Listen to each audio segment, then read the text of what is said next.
Welcome to Inwards Outwards, an open mic event at Deb Kaufman's Art Space, featuring storytellers, poets, musicians, and performers from Berkshire County. Inwards, outwards.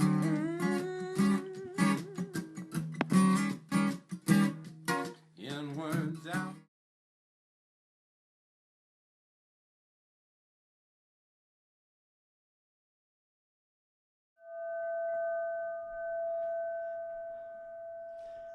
I invite you all to take a breath, find your feet or your booty. Wherever you are, find your connection to earth. And breath.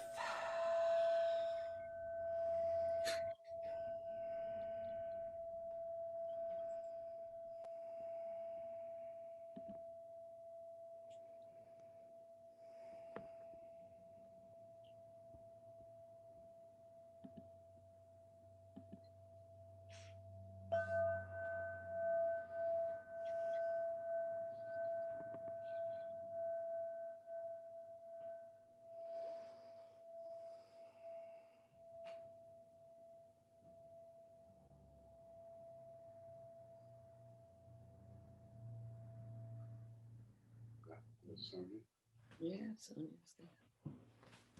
Please mute yourselves, everybody, and welcome. I want to start out by telling you we got a full house here.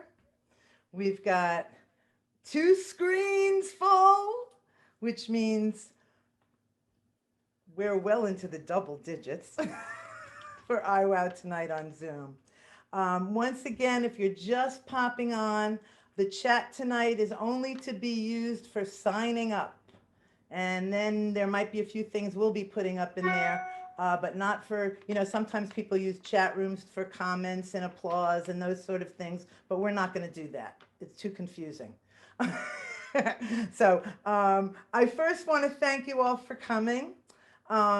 My dear friend Deb Kaufman has left a beautiful legacy for us all of iWow. If you saw the email, got the note, this is the 17th anniversary of iWow. It started in March, 17 years ago. So I think that's like a collective deep breath for everybody. And there's a whole lot of things that I could say, but I think we're going to start with Deb's words. And this is something that was written by Deb, and we don't know when. But it was found, and we want to share it with all of you tonight. So Erica, if you could do the screen share, thank you. I'm going to read it, and you can read it along with me. Letter to iWowers. Thank you all for making my time on this earth so satisfying, so fun, so alive. I am honored and grateful that you showed up month after month in all kinds of weather to share your authentic, artistic voices, to share what mattered to your heart and soul.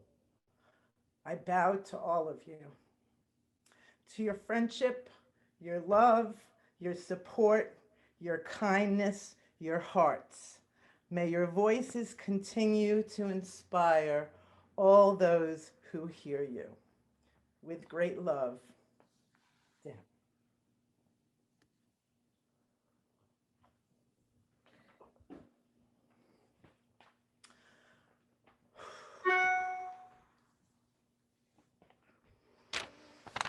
So, I want to tell you how we come to be doing this tonight, and that there's sort of a crew of people that are making this possible, not just iWow on Zoom tonight, but iWow continuing. And that is Deb's family, Deb's mom and her brothers, who very much want iWow to continue. The specific iWow organizing team has been me and Denise, who's laughing in my 6 feet away in my living room on her iPad, helping me out and be my right hand in this tonight. And Rosie, are you here? I haven't seen you yet, so it's hard to see everybody. Yep, there's Rosie. Hi, Rosie.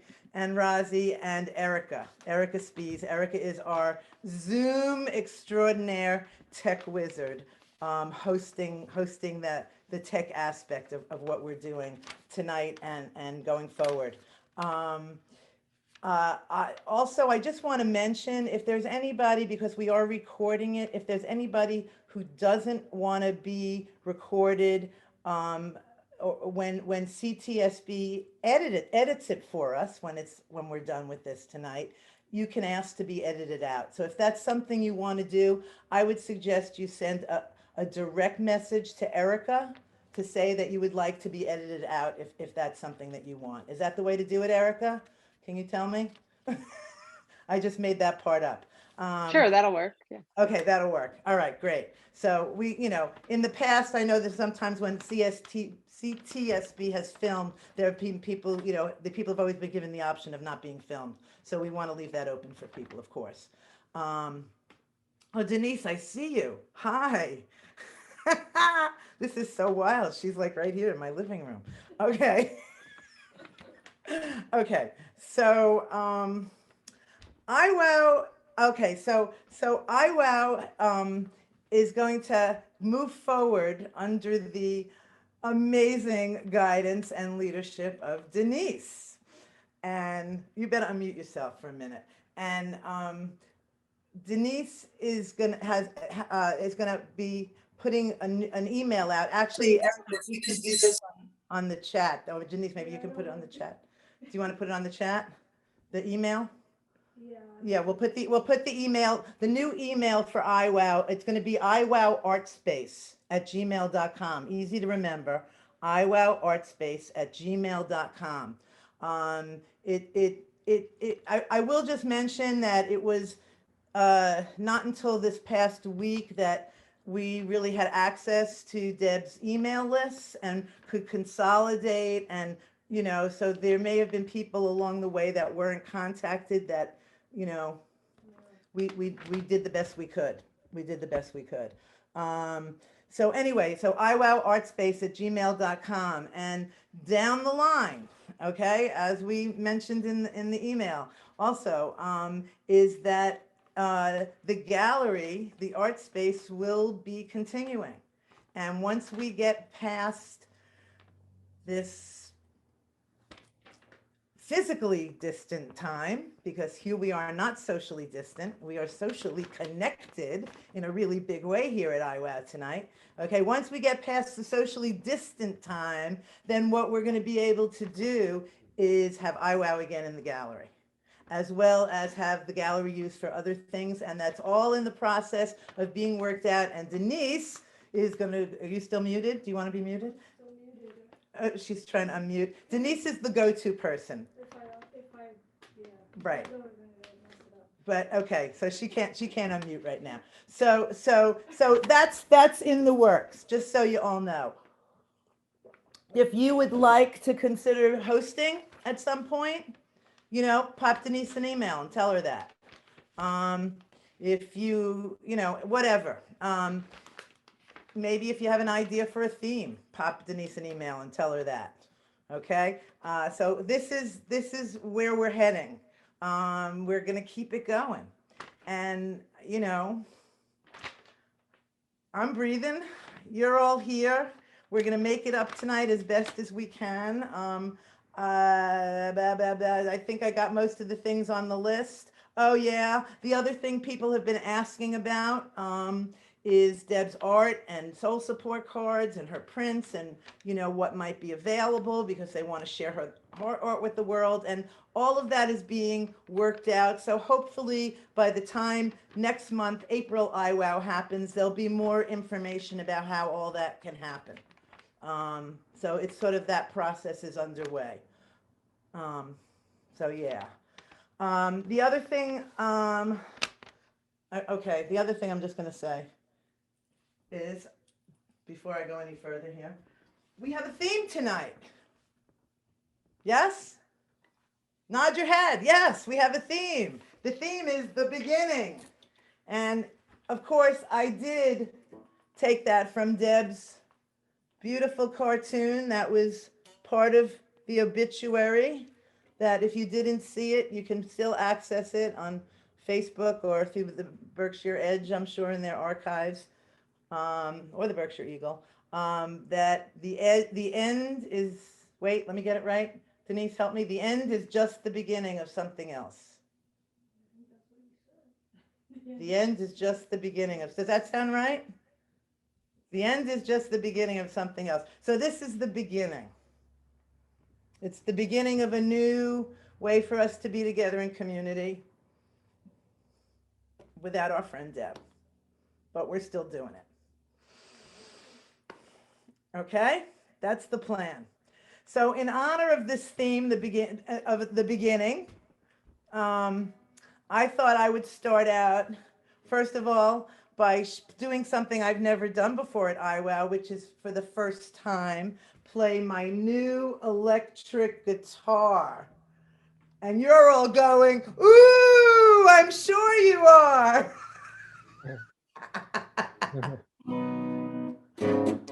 Okay, so this is a song. I've performed it at IWOW more than once. Once I performed it on TV when we went to the TV station there in Lee, the CTSB TV station. Deb loved this song. It's one of the last things I played for her on a FaceTime call, was I played this song because she loved it. This was before I had my electric guitar. She knew that I had gotten the electric guitar and that I was really excited about it, but she'd never heard it because she always supported me wanting to rock out, you know? So this is the Pickle Song. This is my 3 minutes. Officially, the rest was my just blah, blah, blahing at you. So this was written as a jingle.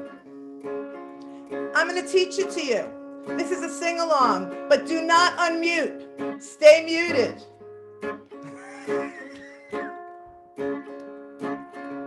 I'm going to walk you through it, and then we'll do it a few times.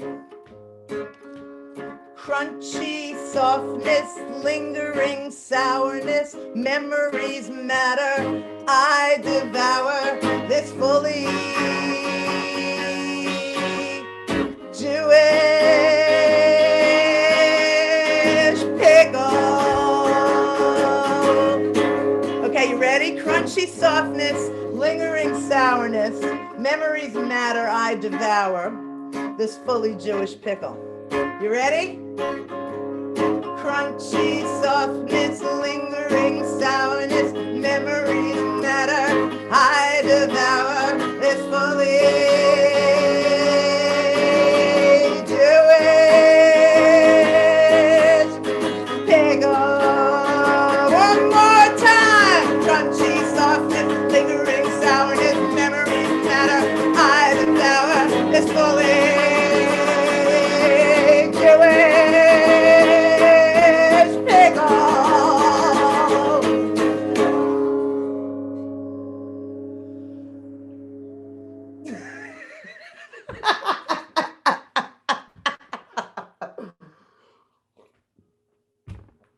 Okay, I did that.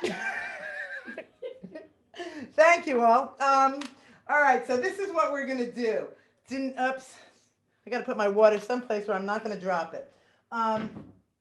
Denise and I have been getting your chat. Getting your chat requests to perform tonight. Remember, everybody gets 3 minutes. You know that lovely little gong bell I played in the beginning? It can get really annoying if you go too far over time. So hopefully you won't. You know, you can stick to the theme beginnings or not. You know, I think anything that anybody does in any way, shape, or form is implicitly an honoring of Deb. So I take that as a given. So you can do whatever you want with that in your performances. and have fun and feel a part of this community of iWow. So we're going to get started. And well, the other thing I'm going to say is along the way tonight, not just, we're not going to save it for the end, that we'll have some time for some announcements. So if anybody has anything they would like to announce, when I ask for announcements, there's that thing, what is it? It's under reactions, right? Where you can have like a hand raised. Okay. So is that what it is? Let me look. Yes. Yeah, you can raise a hand like that. Okay. So, and then I can lower my hand. So if you have an announcement you want to make when we ask for announcements, you can do that, and we'll sneak them in. And we're just gonna get rolling, right, Denise? Okay. Susie's first. So okay, so this is, and who's on deck? Sonia. Okay, so we're gonna try and remember to do the on deck thing so people can get really prepared. Again, take a moment to breathe and center yourself before you perform so that you're really, you're on stage at iWow. You're not just in your living room, you're on stage. How cool is that, right? So we're going to start out tonight with Susie Kaufman is going to be our first performer, and Sonia Pilzer is on deck.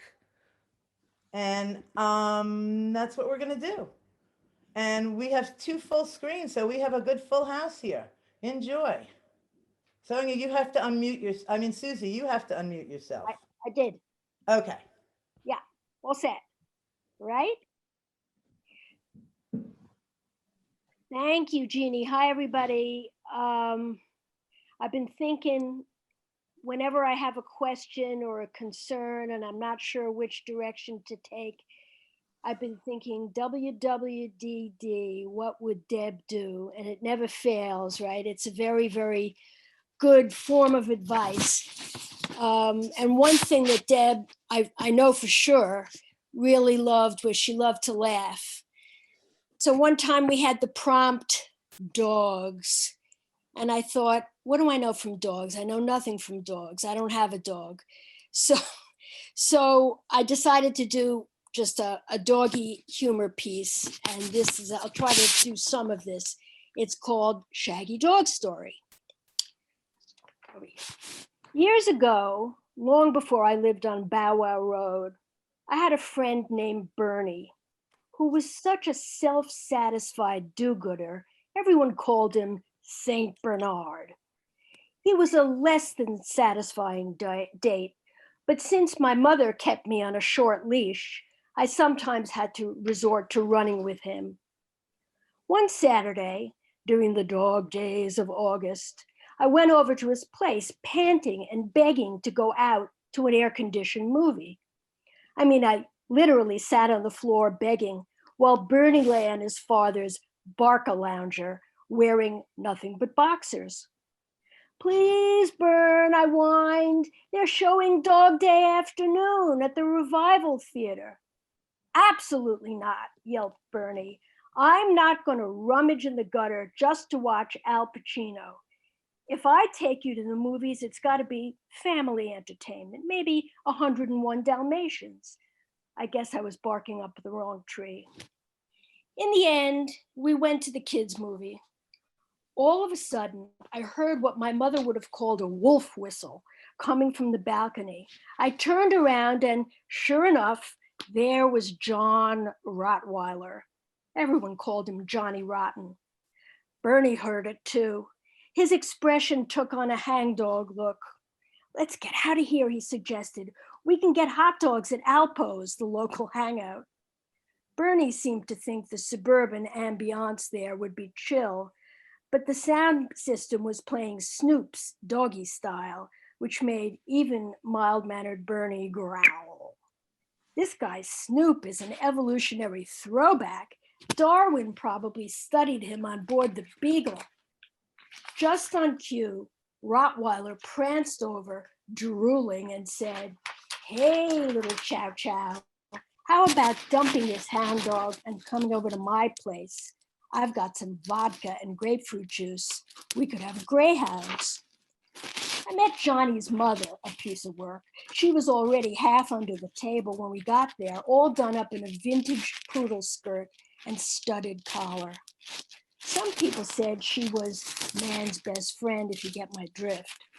For some reason, she insisted on calling Johnny her cachorro, little puppy.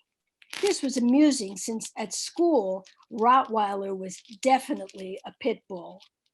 I enjoyed seeing how a rolled up dog-eared copy of the eagle in her hand made Johnny positively cower. I realized it was time for me to stop thinking of myself as a mutt. I had to get out there and see who was on the prowl, besides the self-righteous St. Bernard and the roughneck Rottweiler. The next day, wagging my tail down the hall of the Fleabag High School I ran into the new Russian exchange student. He was a Siberian, husky, the way I like him. I thought to myself, okay, buddy, every dog has its day. Let's get friendly. I'm going to stop there because I think I have the longer version here. I don't want to take up too much time, but Deb laughed a lot. Great, Susie. Thank you. I know sometimes when you're performing or when you're speaking in a Zoom meeting, Yeah. you only see 4 or 5 of the people. You can't see all the hands and the clapping and you can't see it all always, but it's happening. It's happening for everybody. Fair enough. Thank you. All right.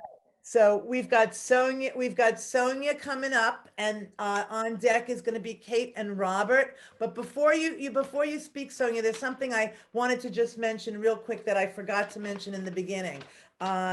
We're kind of resurrecting a tradition for IWOW that Deb started a bunch of years back, which is at IWOW, the money that would be collected would be divided between electric heat costs and a nonprofit.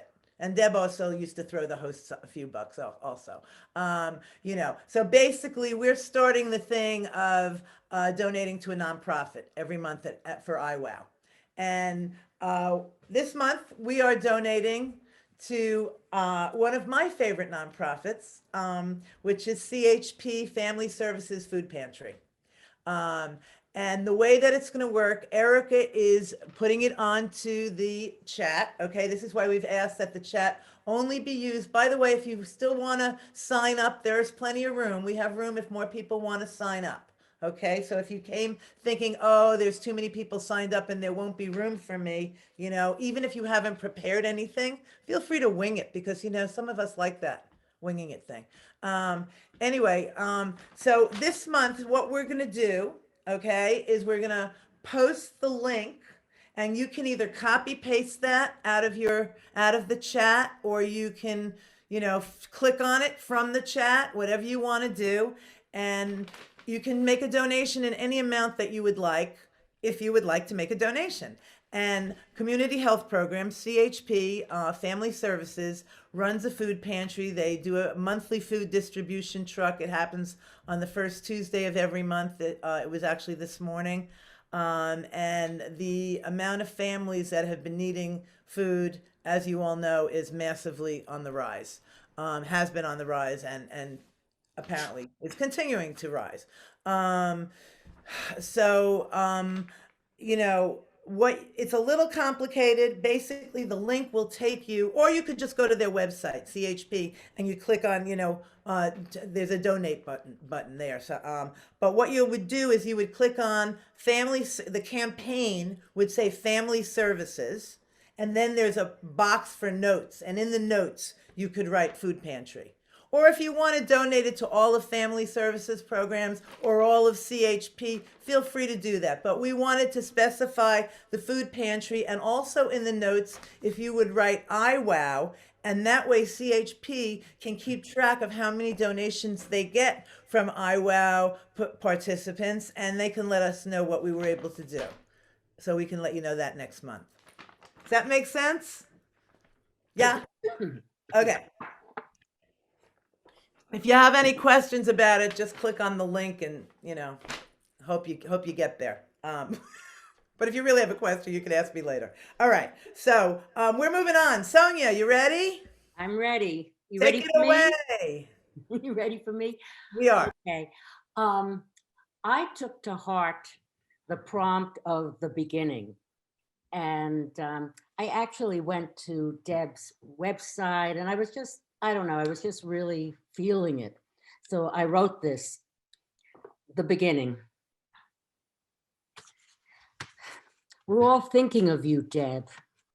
The books, the drawings, animated poems, soul support cards, giant flowers blooming on the walls, a stage filled with oversized cereal boxes of compassion and courage.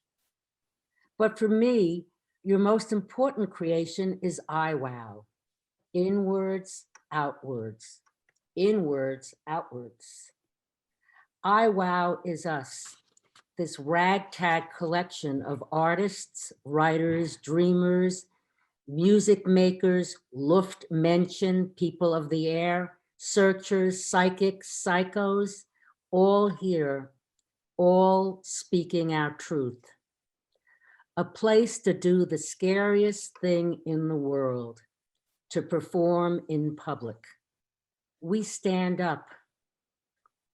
Deb looks on with her kind eyes. We see that we don't bomb. No one bombs at IWOW. We're all radiant in the light, in the love, and become clearer of our purpose as our stack of 5-minute pieces grow. Some have even become books. This is the beginning. Deb's temple without Deb. Yet she lives in each of us who has entered her universe of red polka dots, black and white striped socks, tiny soul-satisfying cones. May this be the beginning of another manifestation of Deb's large heart, a celebration and remembrance of Deb, and a new chapter in this book of life in the Berkshires. Thank you. Thank you so much. Thank you, Sonia. Whew. You know, I feel like, you know, that soul support card that says breathe, just breathe. That's the one that I think maybe we need in between every performer tonight. I've got to tell you who was on deck last time. And you would have been on deck, but now you're up. Kate and Robert, you're going to be up right now. And then John Meeks, A Blast from the Past, is on deck. And we'll figure out what happens after that. And if people want to sign up, if you haven't signed up, we know that there are some people out there who might be feeling a little bit shy. But the truth is, you're only in your living room, you know? Feel free to take the IWOW leap from your living rooms if you're considering it. We have room. We have room for people to perform. The list isn't overflowing yet. Okay, so Robert and Kate, are you there? We're Yes. You're unmuted? Yes. Can you hear us? I can, but you know, like yeah, I can hear you. I can hear your guitar. I can see you. Do your magic. Do your magic. All right. It's so nice to see everybody. And this is in some ways an easy prompt for us because we have a number of songs about beginning. And we had to choose one. This is a song inspired by the mud season. This is Begin Again.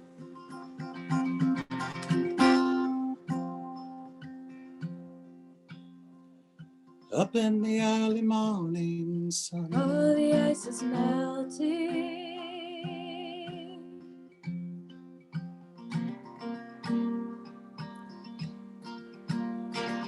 the memory I've been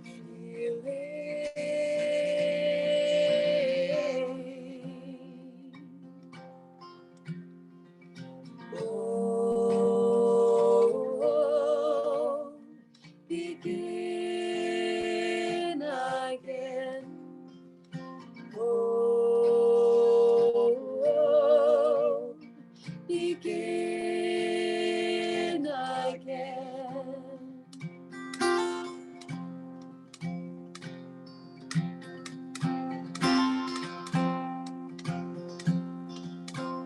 where the river run down the mountainside. Oh, the ice is melting.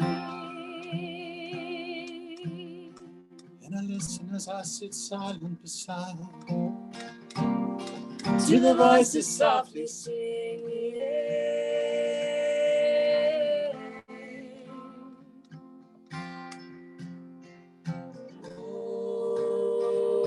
Oh, begin again. Oh, begin again.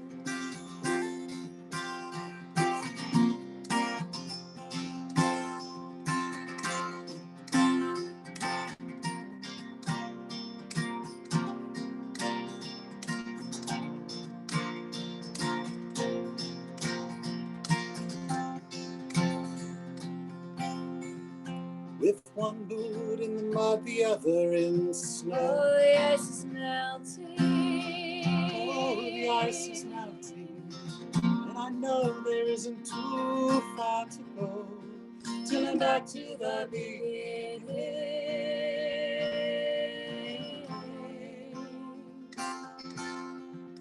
I'm singing your Oh, begin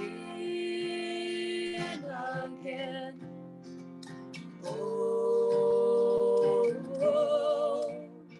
begin again. oh, my soul is singing.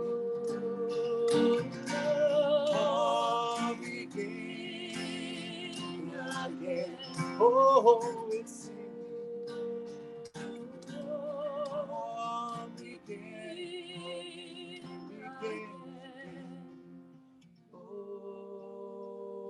Oh, begin again. Oh.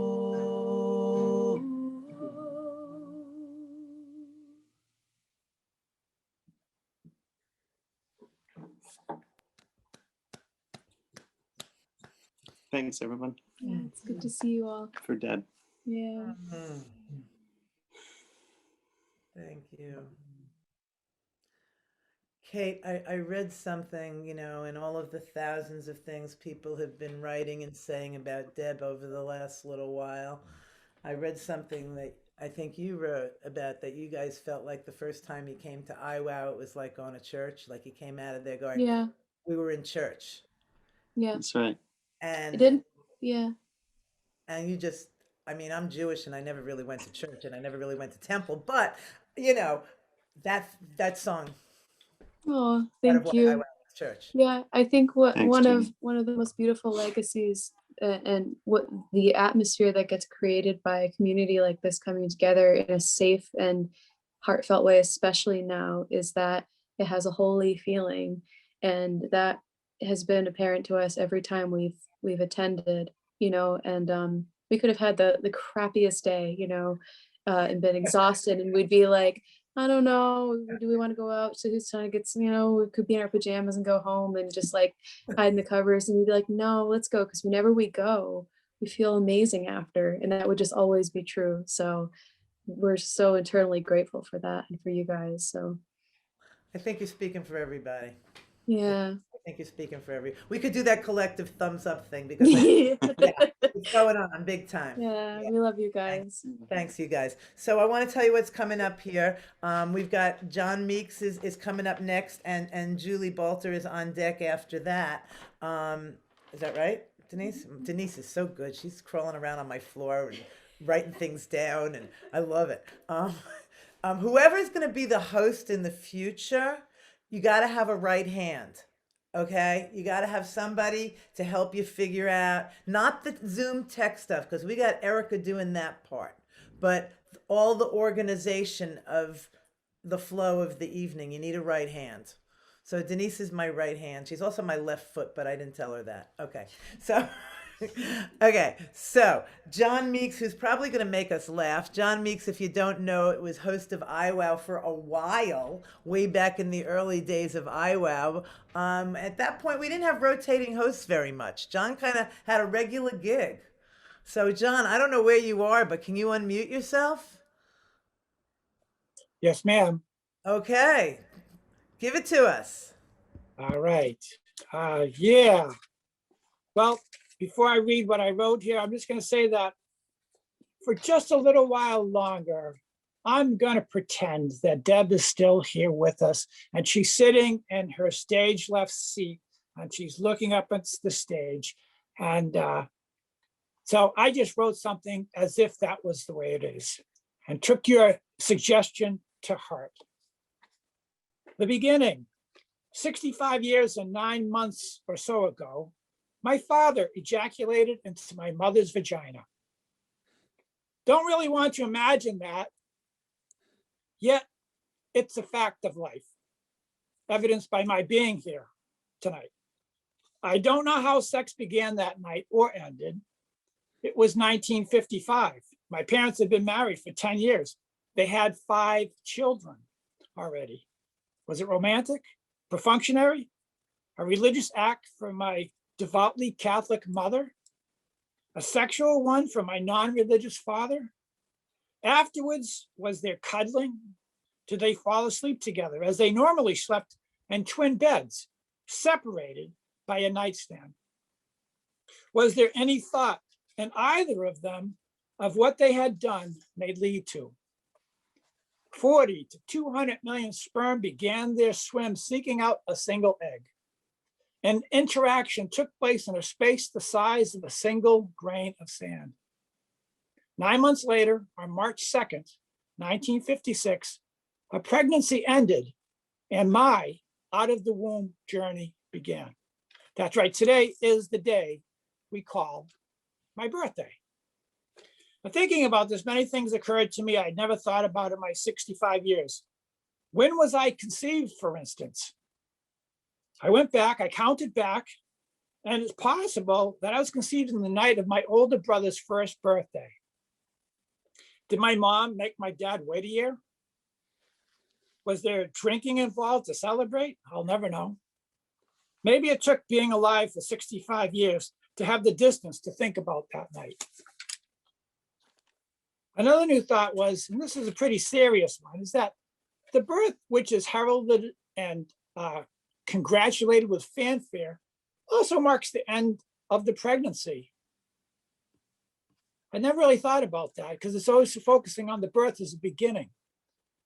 And I can never relate to that, but for 9 months, I was in my mother's womb. And then in just a few seconds of snipping, we were no longer physically connected. I wish I could ask her what that was like for her, if she could remember that.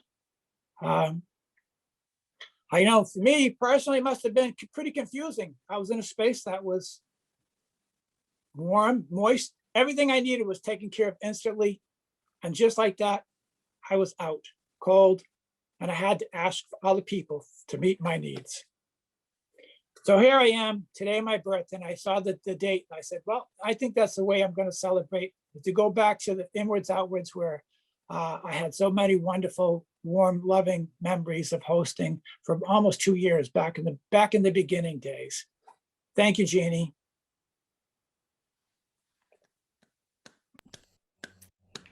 Oh, John, happy birthday. Happy birthday, John. Thank Everybody you. unmute for a minute so you can say happy birthday to John. Happy birthday. Happy birthday, John. Happy birthday, Happy birthday. Happy birthday, John. Happy birthday, Happy John. birthday, John. Happy birthday. Happy birthday to you. Happy birthday birthday to to you. you. Happy birthday, birthday, dear John. Happy birthday to you. And many more. Many more. Many Many more. Um, Okay, everybody mute. Thank you. You know how singing on Zoom sounds like a drunken bar room at 1:30 in the morning before closing time? You guys sounded great. John, happy birthday. What a great way to celebrate. Thank you. All right, so Julie, you're up next, and then after Julie, we've got Keith Emmerling coming up. I saw you, Keith. Okay, there you are. It's hard to keep track because it's two screens. Are you guys having fun looking at everybody who's here? It's like it blows me away. Like, oh my God, like we're here all together. Okay, all right. Anyway, before we go a little bit further, and I know Julie, you're on deck. Can you wait for a moment? Okay, mute yourself for a moment. Ted, where are you at, Ted? Can you unmute Ted Phelps, please?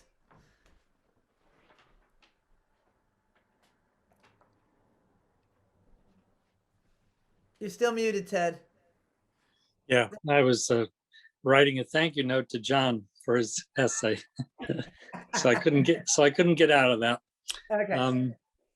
Yeah, what would you like to hear? You had something, an announcement of sorts you Oh. wanted to share about this idea that you've been brewing up, and Yeah, how sure.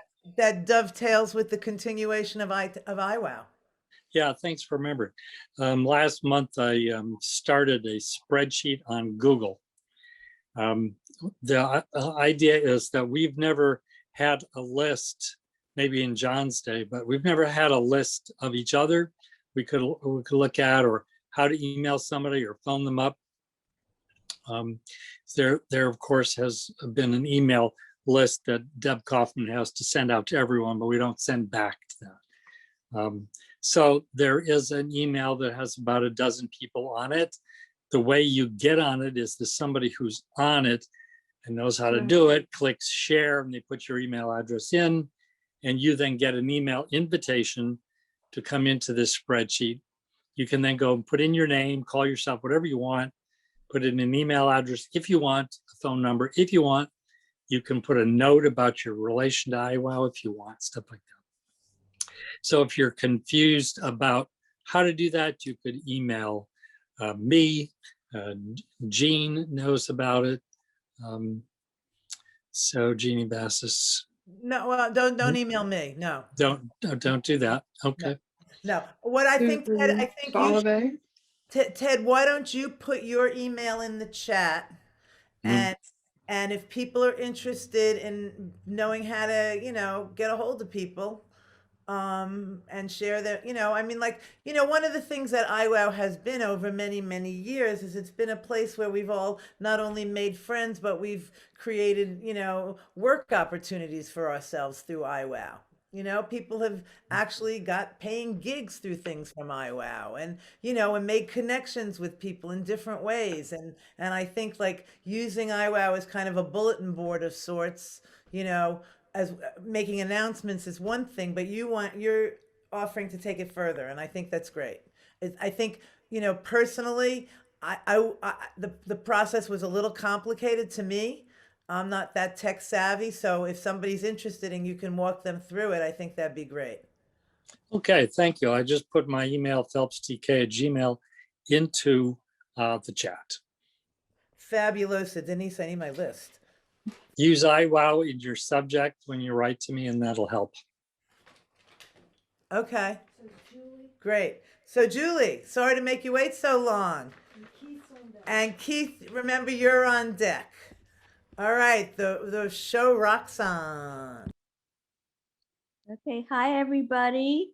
So if you joined late and didn't hear me say this, I feel a need to repeat that I'm not at home, and I would never decorate my home with seashell paraphernalia. I'm at an Airbnb in Georgia, but it was raining all day, which was a wonderful opportunity to cozy up and write my story.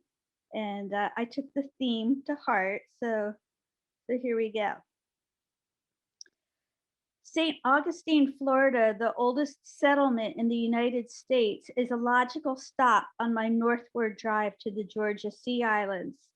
Ponce de Leon searched here for a fountain of youth. 1 week ago, I underwent 2 biopsies for breast cancer. As it turns out, I am fine, but am of an age where a woman's memories are routinely compressed, scanned, and sliced open, only to be told she is not fine, that she will fail to experience a full life cycle. I had been scared, but now merely reflective. Parking is scarce in St. Augustine. Hustlers hang from storefronts, tourists form cobblestone pedestrian walkways. The past year, it seems, was only a garish dream where everyone woke up and returned to a bar to watch sports and drink hurricanes. The last time I visited St. Augustine was 20 years ago. I'd been married, for God's sakes. It was July 4th weekend following 9/11. Patriotism within both parties was trending. American history emerged as a pastime. I don't recall the crowds or commerce then, maybe because it was thick Florida summer, or in that embryonic AOL internet stage, one could not instantaneously Google America's most undiscovered small cities. Maybe the entire world wasn't seeking a late winter's respite for alfresco dining. Or perhaps it was entirely like this, and in the past year of quarantine, I had failed to remember what the volume of life sounds like. Maybe I'd been too entranced by the person sharing my table to notice petty annoyances in the distance. Or was I simply of a certain age when one doesn't shirk from the clang of a bar room, shift in the hardness of a cafe chair, or flinch from the friction of foot on cobblestone? In hindsight, it's not where I would have chosen to celebrate a clean bill of health. I hastily returned to the highway, driving in silence, cars flying in every lane. Exiting an hour later for St. Mary's Island, I counted the American flags, pitying rather than fearing their defiance, as I did just a few months ago. In the morning, I boarded the Queen Cumberland in the damp drizzle. Cumberland Island, Georgia has lingered on my bucket list longer than that first St. Augustine visit. Once the private island of Winter Carnegies, more recently the much photographed wedding venue of the late John Kennedy Jr. and Carolyn Bessette, now most known as a home for feral horses. I stopped to take several selfies against the backdrop of dense gray skies. My selfies, me wearing my red backpack, a smile contrasting a backdrop of the darkness, reminds me of The Fool, one of my favorite tarot cards. I recently took up studying the cards with a coach. It hadn't been a planned activity, and today I want to learn tarot cards, but as our world no longer resembles anything recognizable, I've grown less interested in the literal interpretation and instead seek reconciliation and orchestration of the world through symbols. The fool with one foot on land, the other dangling precipitously over the edge of a cliff, oblivious to challenges ahead, yet protected by heavenly overhanging clouds. He travels lightly, weightlessly, and ready, blissfully ignorant, bountiful in spirit.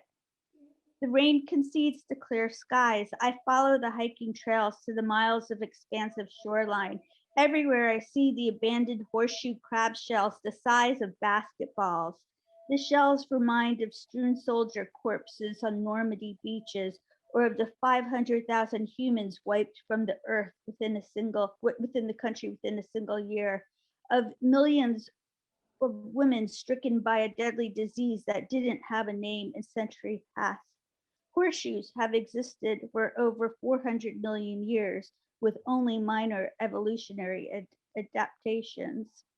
I close my eyes to absorb this land, its ocean, forests, estuaries, the elemental composites of the terrell, the tides that churn 4 times a day, washing, rinsing, and returning to the land, always whispering back to the wind, whoosh, forever young, whoosh, we are forever young.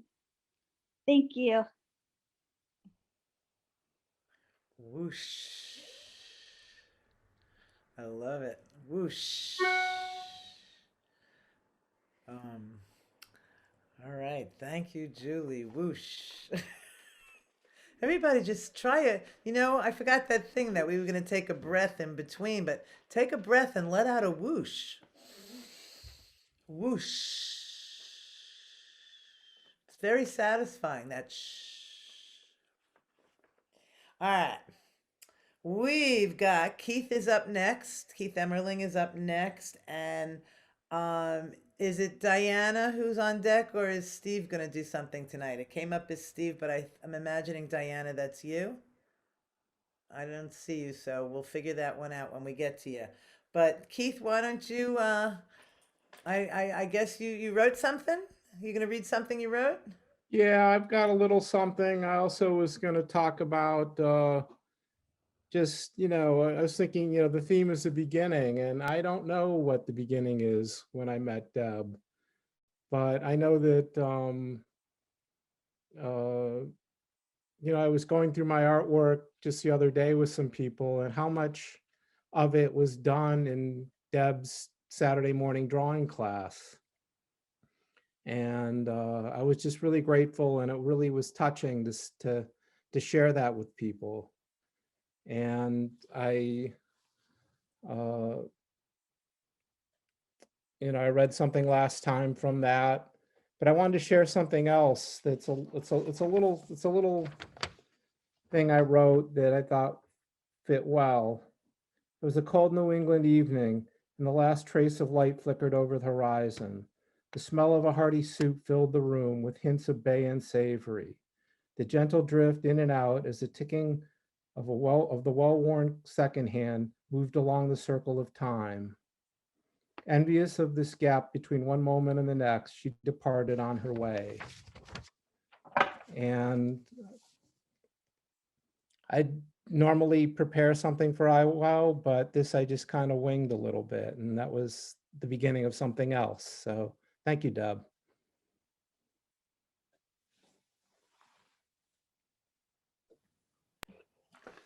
Thanks, Keith.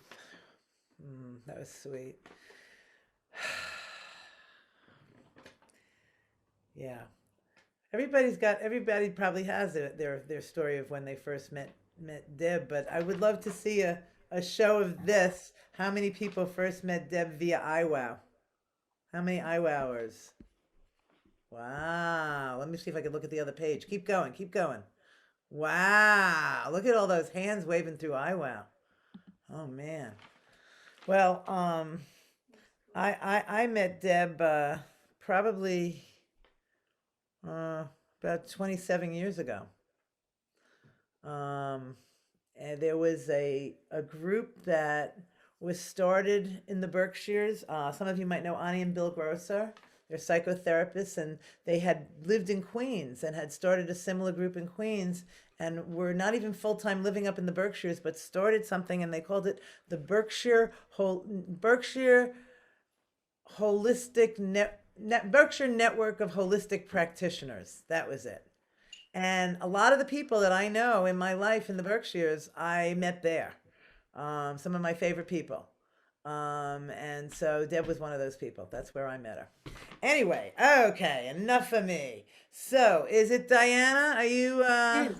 It is. Where are you? There you are. So, okay, it comes up with Steve's name. So I know it's his computer. It's his computer. So, so you're here tonight, and then after you, we've got Frank Joya. You're up next. Now that you got your power turn back on you and Susie, I'm so glad. All right. So go ahead. Everybody mute except for Diana. Okie dokie. Hi, everybody. Can you hear me? Frank, mute, please. Frank, you're not muted. Sorry, Diana. No problem. So can you hear me? I'm so happy to be with so many. I saw the number 50 on the screen. Wow. I'm going to read a poem that I did not write that I got yesterday in my email. And it felt a lot like it related to beginning. And it might go longer than 3 minutes. Just stop me when I get there. It's by Lawrence Ferlinghetti, who also died this year. And it's called I Am Waiting, which feels like it relates to beginning. I am waiting for my case to come up, and I am waiting for a rebirth of wonder, and I am waiting for someone to really discover America and wail. And I am waiting for the discovery of a new symbolic Western frontier. And I am waiting for the American eagle to really spread its wings and straighten up and fly right. And I am waiting for the age of anxiety to drop dead. And I am waiting for the war to be fought, which will make the world safe for anarchy. And I am waiting for the final withering away of all governments. And I am perpetually awaiting a rebirth of wonder. I am waiting for the second coming, and I am waiting for a religious revival to sweep through the state of Arizona. And I am waiting for the grapes of wrath to be stored, and I am waiting for them to prove that God is really American. And I am waiting to see God on television, piped into church altars, if only they can find the right channel to tune in on. And I'm waiting for the Last Supper to be served again with a strange new appetizer. And I am perpetually awaiting a rebirth of wonder. I am waiting for my number to be called, and I am waiting for the Salvation Army to take over, and I am waiting for the meek to be blessed and inherit the earth without taxes, and I am waiting for forests and animals to reclaim the earth as theirs, and I am waiting for a way to be devised to destroy all nationalisms without killing anybody. And I am waiting for linnets and planets to fall like rain. And I am waiting for lovers and weepers to lie down together again in a new rebirth of wonder. I am waiting for the great divide to be crossed. And I am anxiously waiting for the secret of eternal life to be discovered by an obscure general practitioner. And I am waiting for the storms of life to be over. And I am waiting to set sail for happiness.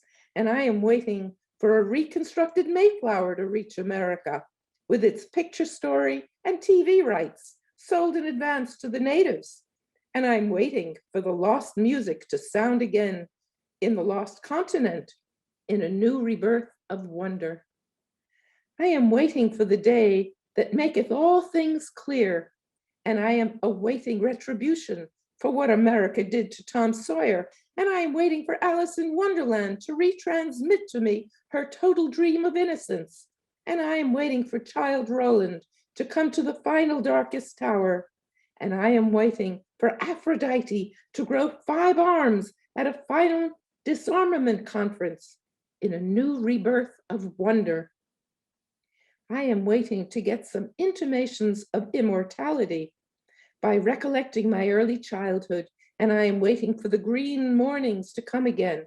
Youth's dumb green fields come back again, and I am waiting for some strains of unpremeditated art to shake my typewriter.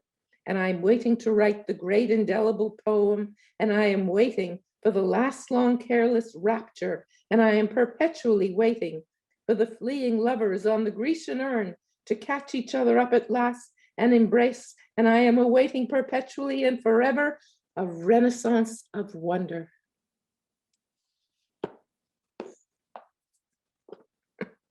Whoa. That was fun. Oh my God. What, Lawrence Fairley, didn't he live to be like 101 or something? Like, right? Wasn't he over 100? I'll tell you. Do you He know? was, oh, geez. Yeah, 101. 101. Yeah? 102. Wow. 102? That's what I read. Wow. Man. I heard that poem may have been the inspiration for Bob Dylan's 115th Dream. Huh. Oh. I love that. Wow. The line that, I mean, there was so many brilliant things in there, but the one that jumped out at me and as it relates to IWOW or to being creative beings in the world was unpremeditated art. Yes. And a rebirth of wonder. The rebirth of wonder. That felt just very Debish, didn't it? Right. Yeah. Right. Thank you for sharing that. Thank you for letting me all read right. it. So, Such a good reading, really nice reading. Thank you. Thank you. It was such a pleasure. So we're gonna move on here because we're cranking away here. We're doing pretty good. I want to just remind people of in the chat, and maybe Erica, you could post it again in there so people could see it. Is the links to donate to CHP's Family Services Food Pantry, and or any other aspects of their programs if that gets your attention. And I think people used to put whatever they could into the basket. Some people would put in $1 or $5 or $20 or whatever, and that's kind of what we're doing. That same kind of idea, and just remember to put IWOW in the notes and specify food pantry if that's what you want to specify. But that way they can keep track of it, and then we'll find out like what a generous community we are. All right, we already know that. So we're gonna move ahead, and Frank is coming up, and then after Frank is gonna be Robin Zemer. And before we do Frank, I want to just let people know after Frank, we're going to take an announcements break. So if you want to announce anything upcoming that you're involved with, that might be a moment to sort of like a 7th inning stretch. We'll do a few announcements. Okay? Sound good? All right. Frank, take it away. Hi, everyone. So I actually considered this as a beginning. It's called We Are the World. On the beach in Tobago, some of the men had begun referring to me as the man they call Castro. My new friend, Wilford, fisherman, rummy player, and dreamer, called me a Duncare man. We had met over a cold carib in the hotel bar, connecting in that narrow space where local men and a very few white visitors were privileged to meet. Wilford was interested in America and other big subjects. What was our island like, he wondered. Was our iguana like his iguana? Where do people go when they die? What happens to their parts? He had this idea about putting our body parts back together. Recycling? Who watched over all this? Who was in charge? God? Reagan? The Queen? One year, we arranged a dinner party at his sister Volder's house. His nephew, Eddie, and the family truck were placed at our disposal. We set out each morning trying to locate what we needed to prepare an Italian feast. It was just spaghetti and meatballs, but we had to find chopped or minced meat. And this was Tobago, 1985. Most people didn't have phones or refrigeration, let alone freezers. The vehicle, an old Toyota, was noteworthy. Hand-painted orange flames emanated from the fenders. A snarling tiger as you approached from the front. We entered each village accompanied by a torrent of sound. Tina Turner and Stevie Wonder, our particular favorites. We sang, we screamed, and we danced in our seats as soft red dice bounced from the rearview mirror. For days, we traversed the bougainvillea-scented back roads, the truck holding a rusty cooler and $1's worth of ice to refrigerate the meat when we found it. And find it we did.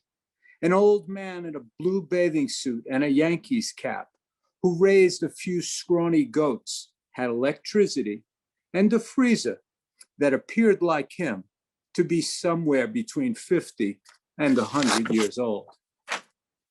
Volder's house was old, and the stove even older. It was fueled by a rusted tank of propane, fed by a line that ran through an open window. There was no regulator on the tank, so the pressure was variable. Sometimes I could hear a loud whooshing sound that scared me. Think Brooklyn man dies in gas explosion. Sometimes the burners looked like so many Hanukkah candles at the end of the 8th day. The meatballs sizzled and the tomato sauce simmered, but the water for pasta wouldn't budge. Spaghetti takes about 10 minutes to cook in rapidly boiling water. The mismatched covered pots had been up through multiple playings of We Are the World and showed no signs of a ripple. I had never tried cooking spaghetti in hot, not boiling water. It can be done, but it took at least another half hour. Outside the front door, a line of little children in shorts and flip-flops talked and laughed and patiently waited for something to eat. They would be rewarded with a small mound of pasta and a meatball. Inside, we cooked, we drank, danced and sang until the night sky turned bright. It was one of those you had to be there moments. We were ecstatic. Wilfred beamed, but his sister Volda bitched, because there's not enough rum, man. If only there had been a meatball left when she went to get something to eat. Thank you.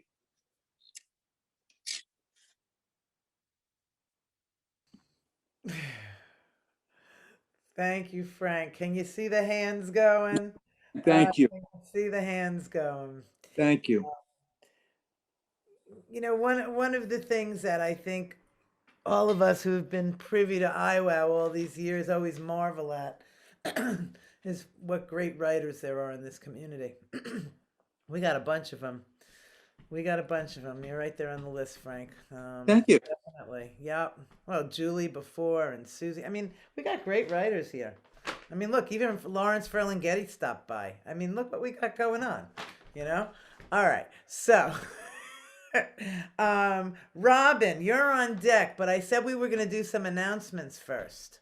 So this is the thing that's a little weird. Like you go to reactions at the bottom. It should be at the bottom of your screen. And you click on where it says raise hand if you have an announcement you want to make. And that way I can pick somebody. I see Veronica's hand. Veronica, unmute yourself. Hello, it's not an announcement. It's just that I want to be on the list. Oh, Ronnie, that's you, Veronica. You're on the list. Okay. Thank you. On the list. All right. Who has an announcement? Do the thing where you do the fancy raise your hand. Nobody's doing it. My hand, Janice. I heard somebody. Janice. Janice. Hi, Janice. Are you unmuted? Yes, you are. Okay. Yeah. So I'm a member of Walking Our Talk, and our website is walkingourtalk.org. Circles are starting up in March, but there's info sessions. There's even one Thursday night. So go to walkingourtalk.org if you're a woman looking for connection and support and encouragement. If you know someone new to the community, please tell them about this. It's really a great resource for people new to our community, especially. Thank you. Great. Thanks, Janice. Who else wants? I see Ronnie, you can put your hand down because I already picked you. Nobody else has an announcement? Eve, I see you're here, Eve. I want you to make the announcement about your thing that you sent me.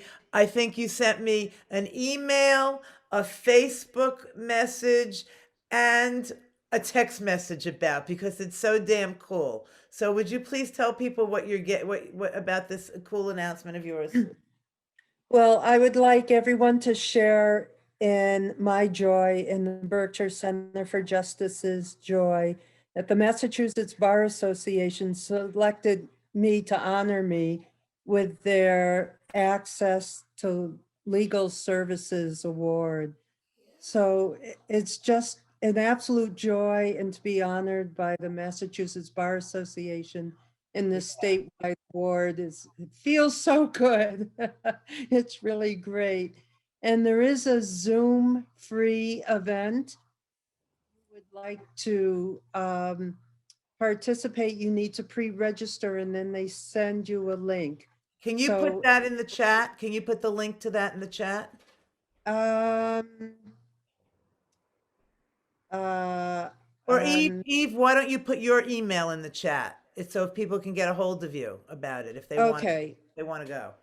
Okay, very good. Thank you everyone for sharing in our joy. I appreciate it. I'll unmute now and I'll do the chat thing.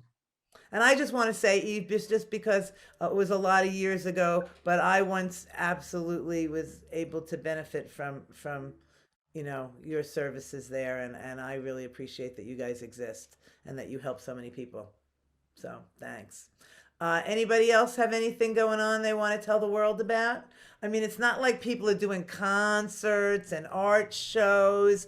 We're all pretty much in our living rooms, but is anybody doing anything cool on Zoom or anything? Susie, do you want to say something? Yeah, I just wanted to invite anybody who hasn't seen the invitation to free subscription to my new blog, which is susiekaufman.substack.com. It would be great if you wanted to participate and read my work. Thank you so much. And can you put that in the chat? Can you put the link to that in the chat? That'd be great. We're using the chat as the bulletin board. Okay, that's basically it. Yeah. Anybody else? Any other announcements? May I say something, Catherine? Catherine, hi. I didn't even see you there. Yeah, sorry, joined in late. That's all right. Yeah, we're having a special time at our Toastmasters meeting on March 30th, which is a Tuesday around noontime. But Deb was part of that, and I did remember her during our table topic time and recapped how nice it was to be part of the improv there and the IWOWs here. And also I write to the Lakeville Journal and I have a blog and I'm happy to share people's information on my blog. So if that can be helpful I love to create connection between the Connecticut, Massachusetts, New York area because we're really kind of wonderful that way. Great. So Catherine, so again, if you want to put your blog, how people can get a hold of you, your email or whatever in the thing. And again, Ted, this would be the kind of thing. Where's Ted?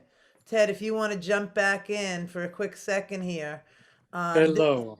What Catherine was just talking about is exactly the kind of thing I think that, you're putting together this spreadsheet could be helpful on. Like she's got a blog. She wants to have people give her things that she can then tell the world about, right? So that sort of networking thing. We want to make it happen as cyberly smoothly. Yeah. Jeannie, As possible. Jeannie. Who's saying that? Who's calling? It's Ronnie. Can Ted put up his email in the Zoom group chat, please? Yeah, Ted, did you already do that? Put it up again if you did. Yes, ma'am. It's there. Yeah, it's Phelps Thank you. at Gmail. Yeah, but put it again, Ted. Put it again. In the Okay. chat. Yeah.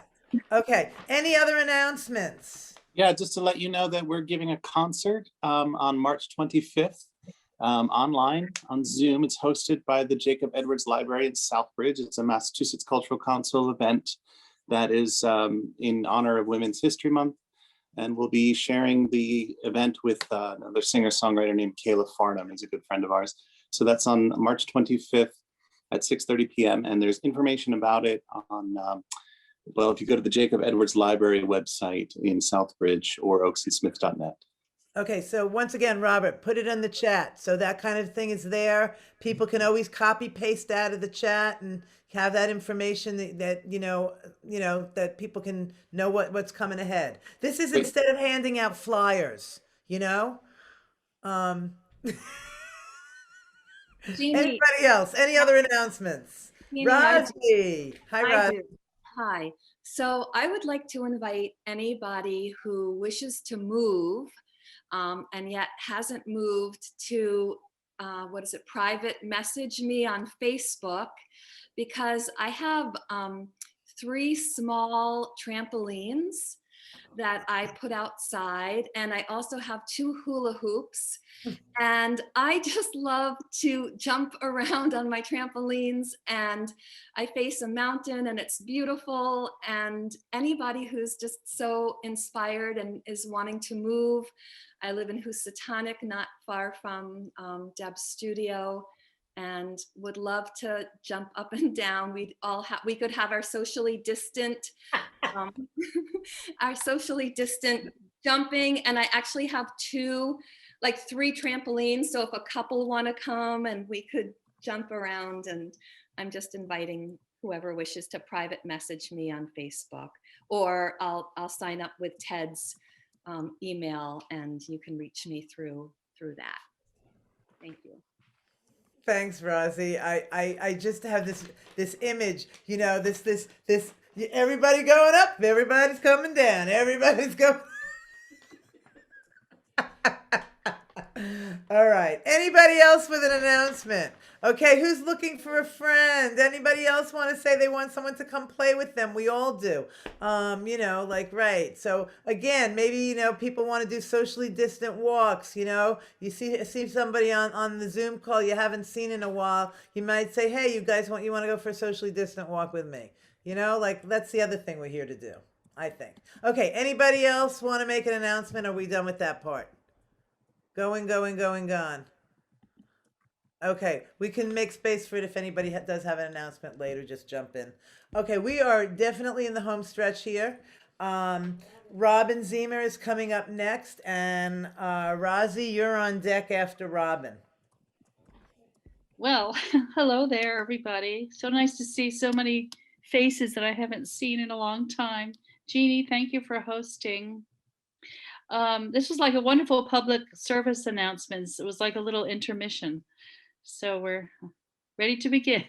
I'm going to read a poem that, funny thing, I wrote it in the middle of February, and it was called, it's called Endings and New Beginnings. And then a few days later, I got the email about tonight and the theme. So it's kind of apropos. In many ways, I feel like this time has been so challenging for everyone. But I also have felt that we're also on some sort of a threshold. So in many ways, this is what this poem is addressing. My printer is on the Blitz, so I have to read it on my screen. So I no longer see myself, but you all do. Okay. Days, journeys, and weeks passing are barely noticed. They circulate, bubbling, without ever bursting.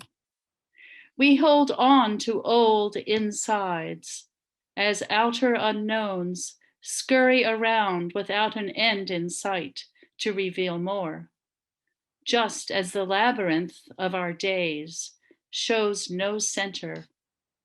No end seen on horizons that linger around their own perimeters, stoked for some in fear, or keeping many in stalls of their own making. There is no liftoff, no turning point, as we are blind, our futures truly masked. Prejudices are stacked up in boxes, each one labeled by decade, where closed-mindedness is stored, limiting expansions of thought and pure acts of goodwill. But today, trust, there are greater hands in the making, upper celestial hands that gently, silently, invisibly mold us in preparation for gentler times. Times not engineered by those that seek control, but a time when we embrace equity for all and see others in our own reflection.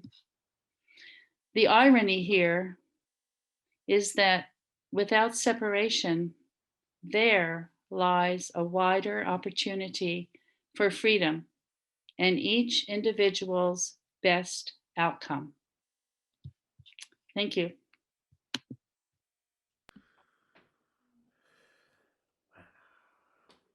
Thanks, Robin. Best outcome. And at that moment, my cat said he's coming to the party. Everybody, this is Angel. And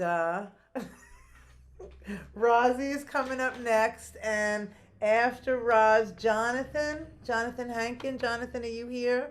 I hope you are. This two window thing makes it a little confusing sometimes, but Yes, I'm here. okay, good. Okay, good. Thank you. All right, so you'll be up after Rosie. All right, take it, Miss Roz Reese.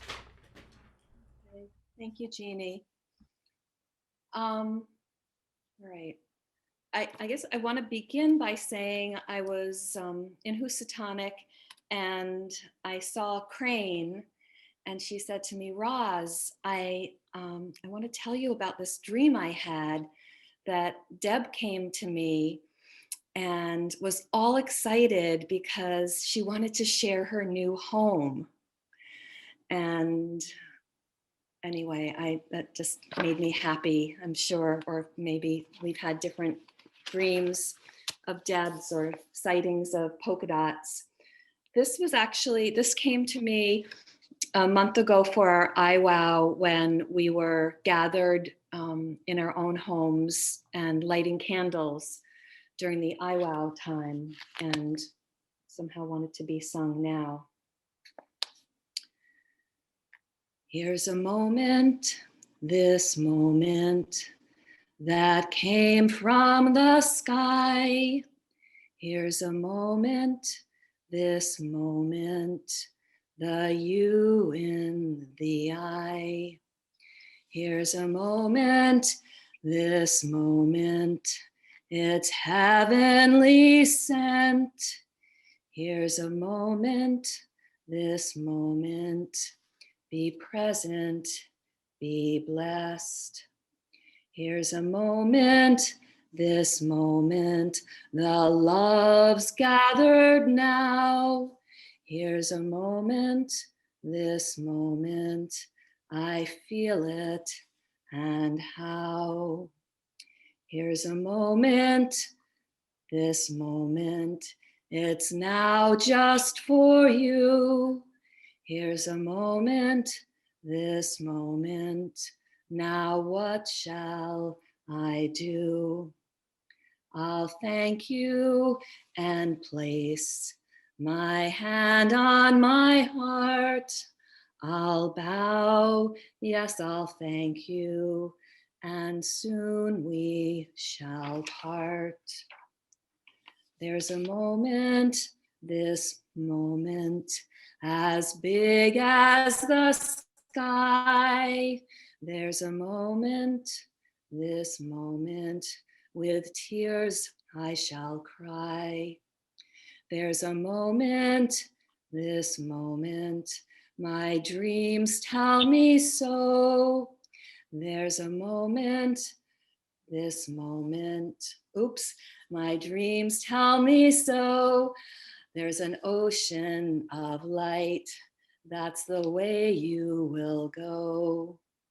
There's a moment, this moment, I thank you, my friend. There's a moment, some moments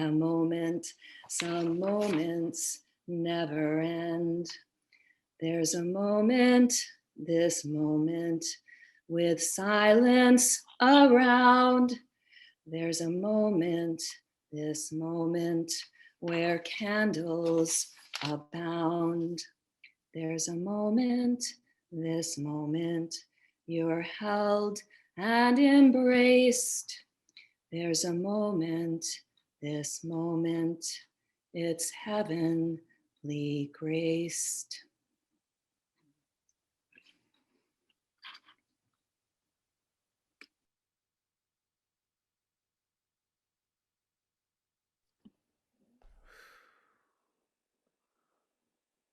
Definitely a breath pause moment here.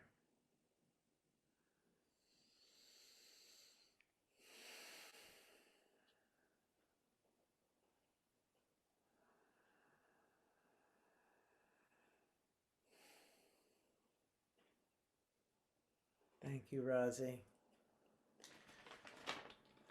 Wow. We still got a bunch more people coming down the line. Jonathan is up next, and after Jonathan is Tamis. Okay, you ready? Jonathan. Yeah. Can you hear me? Yeah, okay. This is a complex and intensely personal poem by Philip B. Williams about what appears to have been a very difficult relationship. What it offers, though, is a sense of hope and possibility that I think Deb would want us all to share. Final poem for my father, misnamed in my mouth. Sunlight still holds you and gives your shapelessness to every room. By noon, the kitchen catches your hands, misshapen sun rays.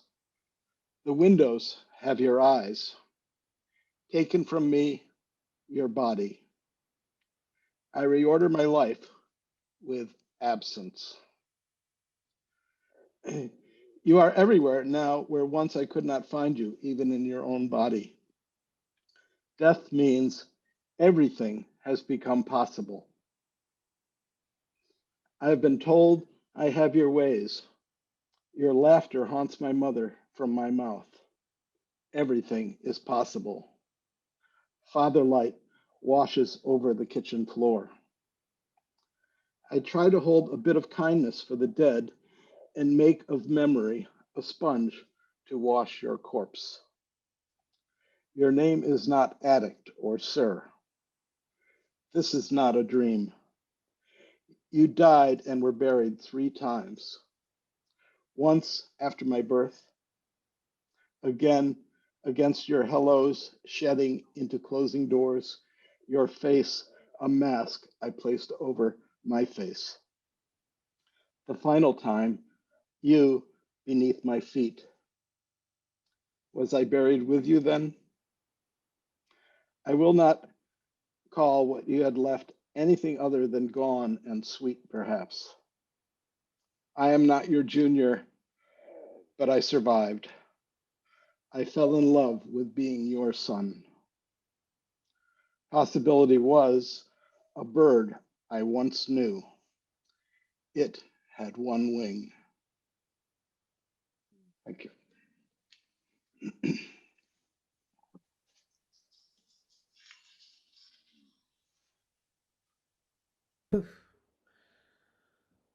We never know where things are going to go at IWOW, do we? Thank you. Jonathan, you've performed at IWOW before, right? Yes. Yeah, okay. A few times. Yeah, I thought so. I kind of dropped out when it went to Zoom. Yeah, well, it's a different world, but we're still Yeah. trying to keep that community feel is still I here. understand. Yeah, it's definitely still here. All right, so Tamis is coming up next, Tamis Coffin, and Ronnie, you're going to be after Tamis. Okay, and just so you all know, timing-wise, we have about a half hour left, and if we keep it moving, we might actually finish on time and have everybody who wants to perform. We're doing it. We're doing well. All right. Take it, Tamis. Are you there? No, you're very muffled. Okay, that's a problem. Go to the next person and I'll work on this. Oh, now there you are. That's good. Okay, all right. That's better. Okay. So on Saturday, I was walking and I thought I'd like to send Deb a postcard. Here goes. February 27th, 2021. Dear Deb, I'm walking in the winter woods, my feet in the soft snow. Rain is falling. All around the dark trunks of the trees. They connect the snowy ground to the foggy sky. What will be my postcard to you? I look around. I spot little drops of rain clinging to the trees. I step closer. On the branch, not just water drops, but tiny flowers left from the winter blooms of the witch hazel, dull yellow by this time of year, but here, part of a postcard to you. One water drop is larger than the others. I step closer to that and take a picture, and I look inside the droplet because there are stripes, many stripes, like your art, black and white, no polka dots. And what is this? I can barely see, but it's the upside down reflection of the winter woods. Black trees in the snow and mist. So I haven't even sent you this postcard yet, Deb, and you are already writing back to me. Thank you.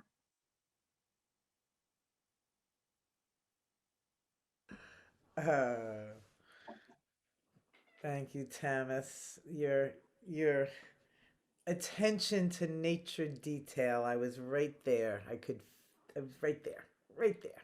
Thank you.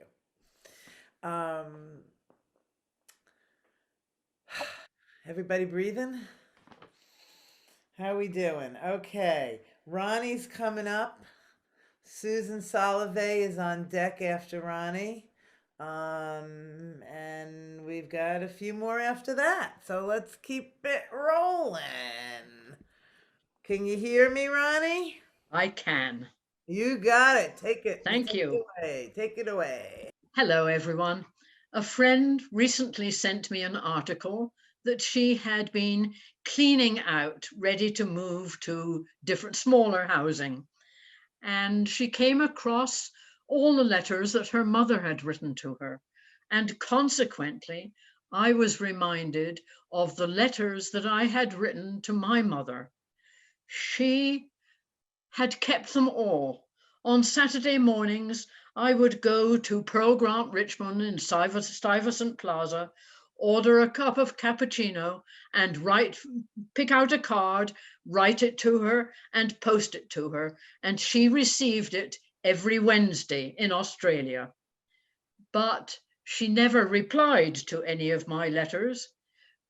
But recently I started going through all the things that she had returned to me, and there were all the cards that I had ever written.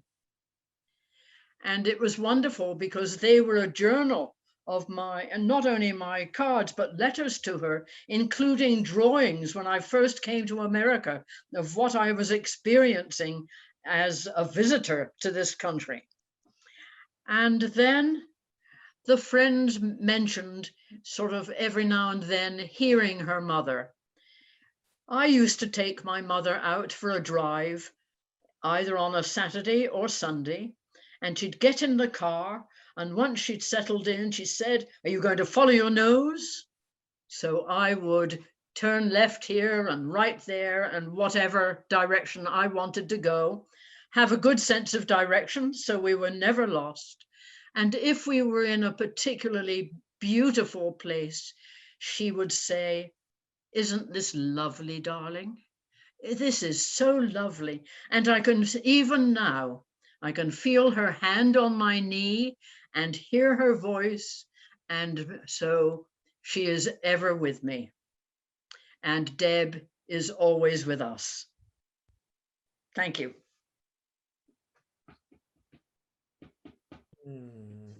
Thank you, Ronnie.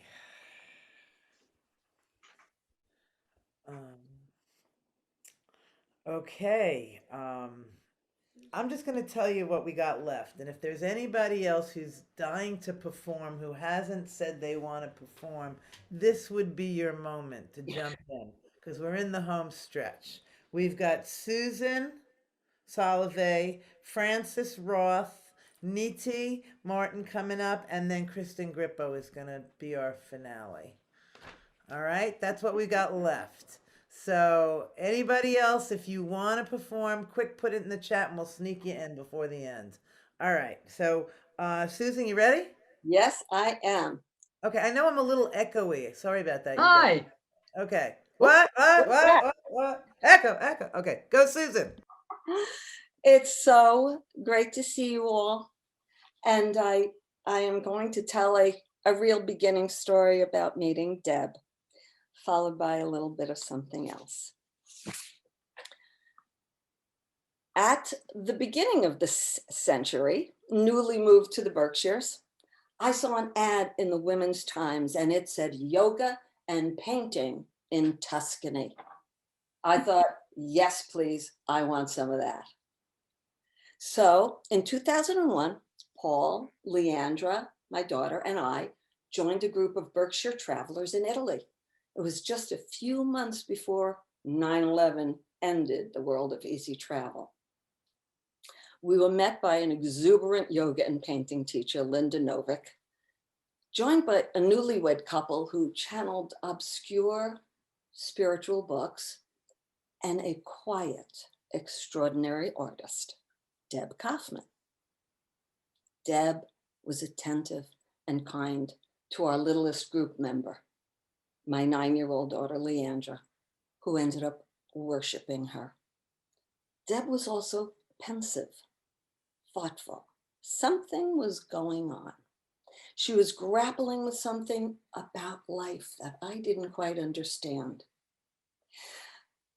When we all returned home, we hardly saw our Berkshire friends, as if Hillsdale was a solar system away. Until one day, an email from Deb popped into my inbox describing IWOW. Deb had clearly come out of the whatever she was dealing with into herself. She came out into the light of what she really wanted to do. I'd love to hear the real story of what went on in between from her good friends, but we came to visit the studio, and it was the most exciting artist space I had ever seen. Leandra, also an artist, was utterly wowed. And over the years, we've been fans of all her work, drawing, writing, animations, IWOW backgrounds, her books. And so, in honor of Deb, I wrote a little verse. And here's for Deb and you guys. Deb taught what she wanted to learn, to let go of the past and let it all burn. She questioned life and shared how to get through it.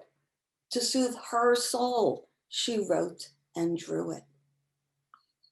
She taught us things that helped her grow, like it's okay not to know. Permission granted to be yourself. Take your writing off the shelf. Step out in front of a loving crowd. Speak your truth. Feel seen and proud. Stand up to share, shaking like a leaf. Finish to applause to your great relief.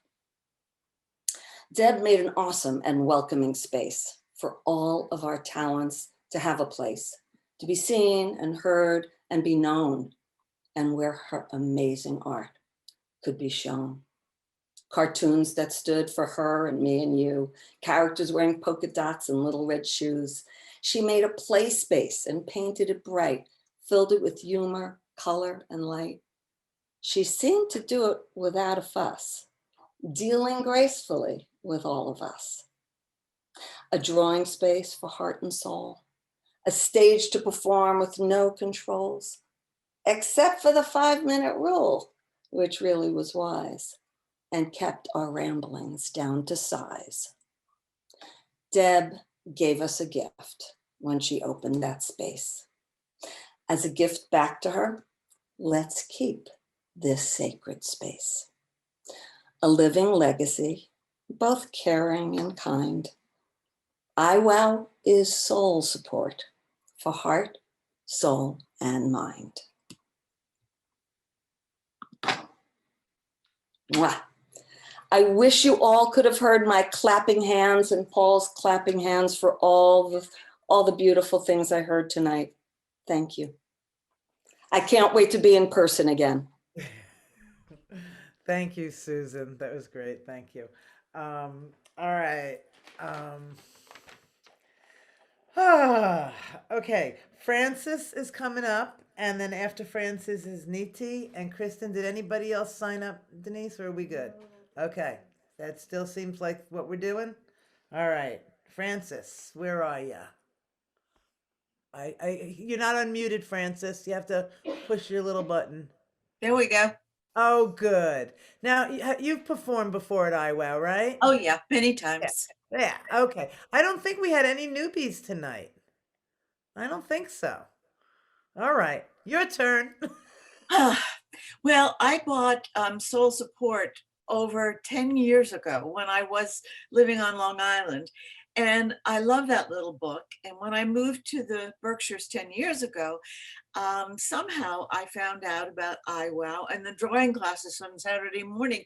And I couldn't believe I was actually going to meet the woman who wrote that wonderful book. And every time I went to a Saturday class, I came away having learned something new and having been reminded of something important that I had forgotten.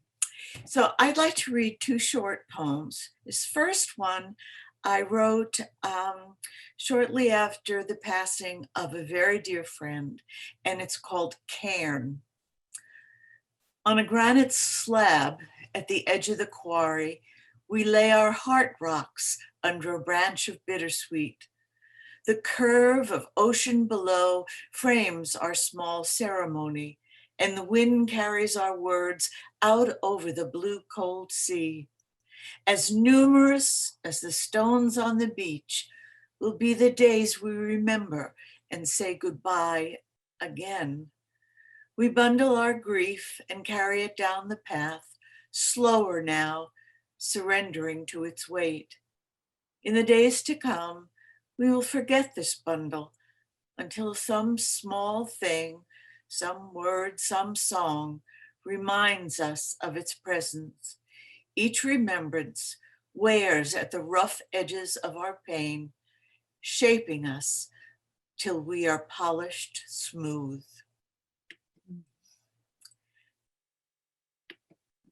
And this is a poem I read at IWOW maybe 7 or 8 years ago. It's called Just This. This, yes, this bed, this quilt, this pillow, this sweater, this pair of socks, this cup of coffee, this bowl, this mountain, this cloud, just this day, this moment, this possibility, this book, this paper, this poem, just this place, this life, this fear, this shiver. Why this? Why now? How much longer? Not nearly long enough. This cup, this bowl, this day, this gift, this, just this. Thank you.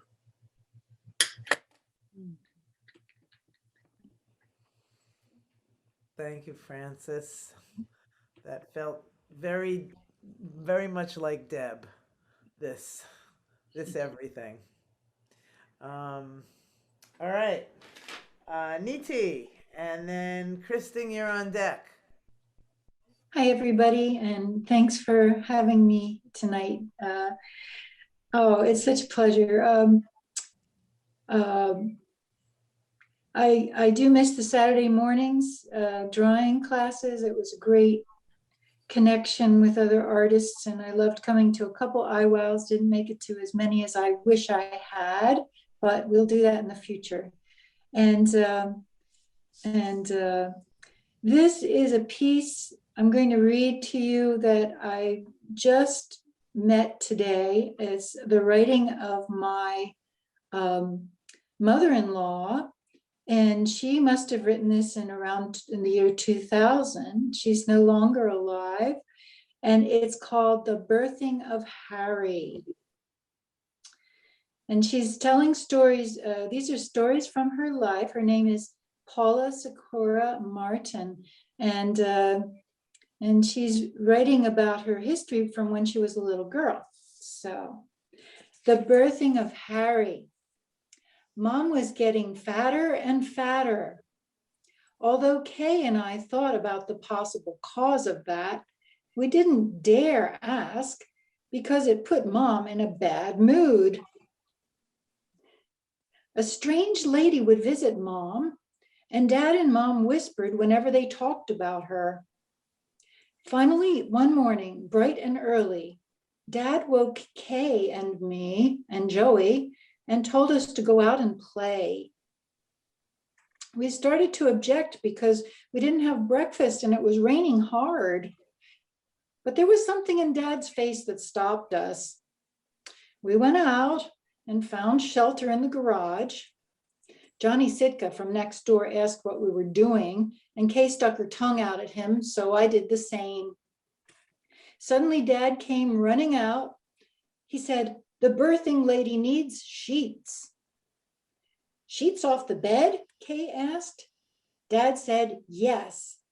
Kay and I ran to the house and started pulling the sheets off the beds. We tried to give them to the birthing lady, but she hollered at us. She wanted unused sheets. Then, all of a sudden, we were allowed to go into Mom's room, and she introduced us to our new little but wrinkled baby brother. I had a new doll to play with. He was so cute. Mom was back. All was well again. Baby Harry was a great joy to me. I was a little mother to him. Harry weighed 11 pounds, 4 ounces at birth on August 18th, 1928. Dad wanted to name him Alexander after a Polish prince.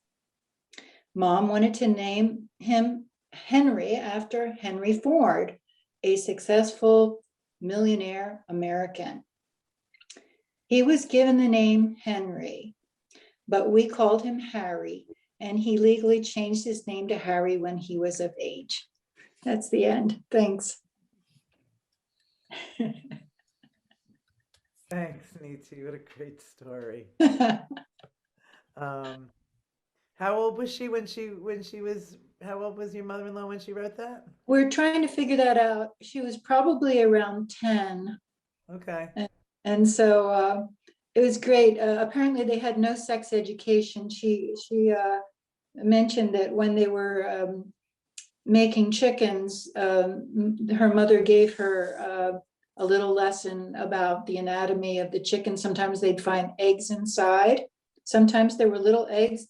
That was the extent of our sex education, she wrote. I thought it was just so great. And she probably, Paula probably wrote this, well, 20 years ago. She was probably in her 70s then. So I just thought she did a great job. I was so tickled by her life story. Thanks.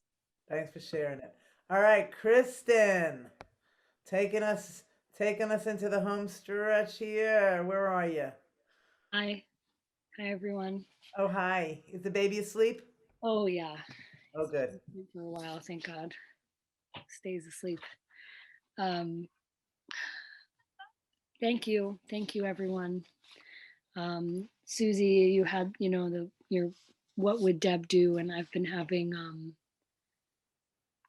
just moments of thanking Deb, just like daily, weekly, like yeah, just finding moments of gratitude and stopping and thanking her. And so beginning for me as I'm writing again, and a really new beginning is that I sort of very roughly dabbled in fiction, which is something I don't really ever do. It's pretty loose fiction, so I'm going to share it with you. And it's handwritten, so I'm going to also try to read it in the dark here. Maria picked up the coffee cup and thought about all the hawks she'd been seeing. She loved how the white clay mug fit perfectly into her petite hands, as if it had been made for a smallish person, which she was. This vessel was elegant and earthen and was her favorite. Not that she drank coffee anymore. She always enjoyed the taste, but the caffeine had become a bit much for her. At the moment, it was chamomile rose with a titch of honey. She held the rounded cup in both hands as she sipped, simultaneously appreciating its perfection and scorning the rest of the mugs in the too small kitchen cabinet, save a purple one that came in a close second to this. Someday, I shall have a cupboard full of only my most favorite mugs. They will be handmade and not too big or garish or overglazed like the ones sold to tourists in small Adirondack towns. They will be petite and inviting and always the right choice for whatever beverage they hold, be it tea or hot chocolate or chai or even coffee for my beloved guests. Maria sighed as she put down the mug and continued putting away the dishes. She crammed her husband's Avengers mug into the only cabinet in her tiny kitchen that was used for dishes and cups. She thought about being single when that same cabinet had a few less things. She didn't have anything against the Avengers. In fact, she had gotten him the mug with its vintage comic images of the Hulk and Captain America for Christmas. It was the perfect size for his ritual pour-over coffee consumption in large hands. She did not begrudge him this. Everyone deserved a favorite mug. This was just not hers. She continued her own ritual of perpetual tidying, recognizing that it was, at its core, a distraction, albeit a necessary one. What were those hawks all about? She had seen 7 hawks in the past 3 days. Once, a pair perched nobly in a bare February tree at the edge of the thruway. Maria knew the practical reason for the abundance of raptors. Funny what sticks, she thought. In college over 20 years ago now, she had taken a lecture course, Intro to Animal Life, during her freshman year. It had been a popular one. The professor worked in wildlife conservation and would bring a new creature, mostly birds of prey, to show off. There had been owls, turkey vultures, and even a young mountain lion. Yet what Maria recalled the most clearly was the story of the peregrine falcon and its comeback. In the late 70s, this professor had been part of a team that set out to save the dwindling population of peregrine falcons, whose eggs had become brittle and subsequently crushed by brooding mothers due to environmental pesticides. They had tried to breed them in captivity with little success until the professor had the thunderbolt idea to release several pairs of hawks in Central Park, where it turned out they had ample food in the form of pigeons and rats. They quickly proliferated, and within a short span of years, peregrine falcons were abundant not only in New York City, but all along the Hudson River, heading north toward the Catskills.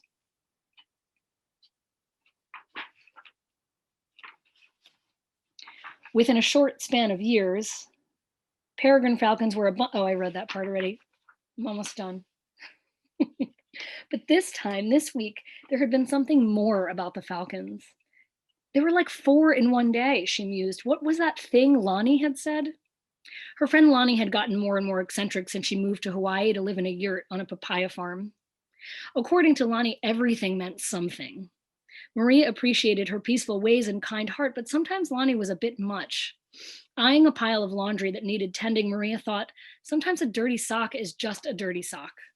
And yet, an experience they had shared a year ago continued to come to light in Maria's consciousness.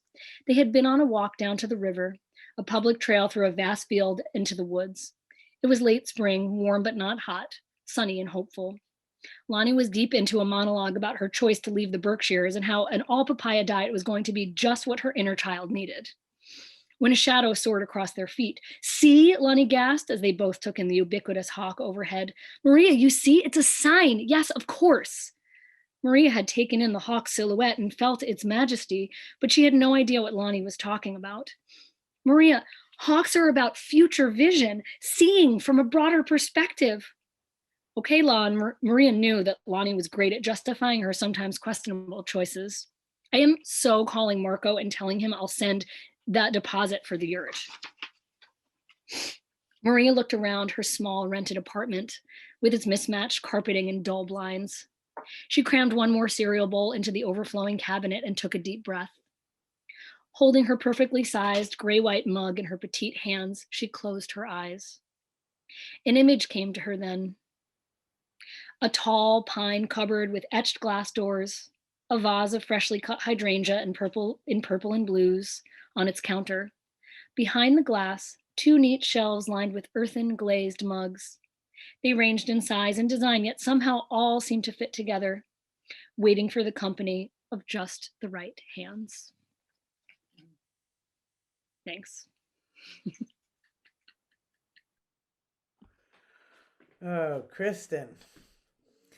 I think it's a good thing you're dusting off that fiction thing. Yeah. I agree. Yeah. Yeah. I mean, you're such a good writer, so you could probably write anything. I mean, you could just do haikus and you'd probably be good at that. Nice, nice. So everybody, oh my gosh, we are this is just amazing timing wise. It's like 4 minutes to 9. Like we actually did it. Everybody who wanted to perform performed. I didn't really, I think we had like maybe 17 or 18 people perform, something like that, which is pretty good. And I want to just go over a couple of things real quick. Once again, in the chat, if you want anything in the chat that you think you might want to copy paste out of there, I think the chat sort of disappears. And when CTSB will do the editing, we're not going to keep chats. Erica, you know that, right? There's no, I don't think we keep chats, for that. Once again, if anybody would like to make a donation to CHP's Family Services, you can click on the link or go to their website, CHP, and under campaign, it's Family Services. And then in the notes, if you want to specifically contribute to the food pantry, you write food pantry and you write IWOW, so that so that CHP can keep track of what kind of donations come from this group. And then hopefully tell us. The other thing I wanted to say, because we are pretty much down to the end, is once again, like I did in the very beginning, I want to thank the people who really are behind IWOW and making this continue, and us really, just all of us stepping forward into what Deb has created, stepping forward and continuing it. So, I really want to thank Deb's mom, Sarah, who I believe is on the call now, and both of Deb's brothers, Marty and Joby, who, as a family, they completely understand what an amazing community Deb has created here and have really encouraged its continuing. And that's really, really magical. And again, I want to thank Denise, my right and left hand here tonight, who has helped me so much. Thank you, Denise. And Rozzy for everything. And also Erica, who is our massive Zoom meister. So what I would like to ask, before we turn the mutes off, keep yourself muted for another minute. Erica, can we put on Deb's letter up one more time, and then we'll unmute after that so everybody could say goodbye? Is that possible to do, Erica? Did you lose it? Nope, you got it. There it is. So maybe you could all read it one more time. I'll read it again with you. Letter to IWOWers. Thank you all for making my time on this earth so satisfying, so fun, so alive. I am honored and grateful that you showed up month after month in all kinds of weather to share your authentic artistic voices, to share what mattered to your heart and soul. I bow to all of you, to your friendship, your love, your support, your kindness, your hearts. May your voices continue to inspire all those who hear you. With great love, Deb.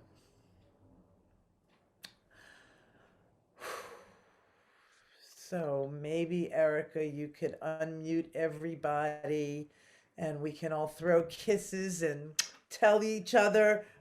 You unmute yourselves, or Erica will unmute you. I don't know how that works. Unmute yourselves so we can all just say goodbye for being together in a beautiful evening. Thank you. Thank you, everybody. Thank you. Thank you, everybody. Thank you. Thank you, Deb. Thank you. Thank you, Deb. Thank you, Jeannie. The same ID number for Zoom. Jeannie, I just want to Good job, say Jeannie. that the handwriting on the note meant so much to me. That handwriting that couldn't be anybody else's. You know, it's very beautiful. Thank you. Thank you, everyone. Jeannie, is it the Thank you, same Zoom everybody. ID number next month? What's gonna happen is, okay, I'm sorry, some of you weren't here in the beginning, but from now on, the email is gonna come.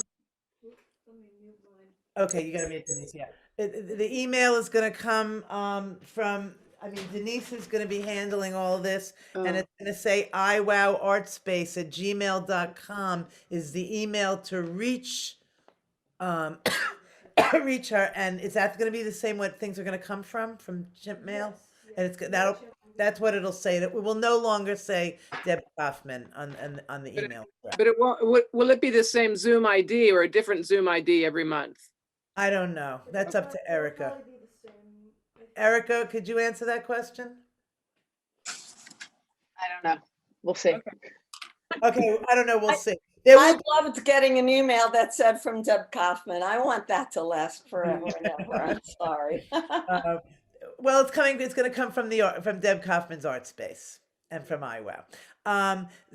So stay tuned. So what'll happen is there'll be a letter that Denise will send out once we know,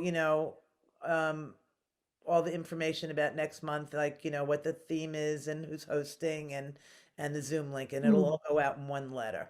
Thank you so much. Yeah, it's the way we're trying to streamline it all. And unlike Deb always did, which was of setting up the list ahead of time, we're not ever going to do that on Zoom. We're just going to use the chat in this way. Once we return to the studio, who knows how that'll happen, how it'll happen then. But, yeah.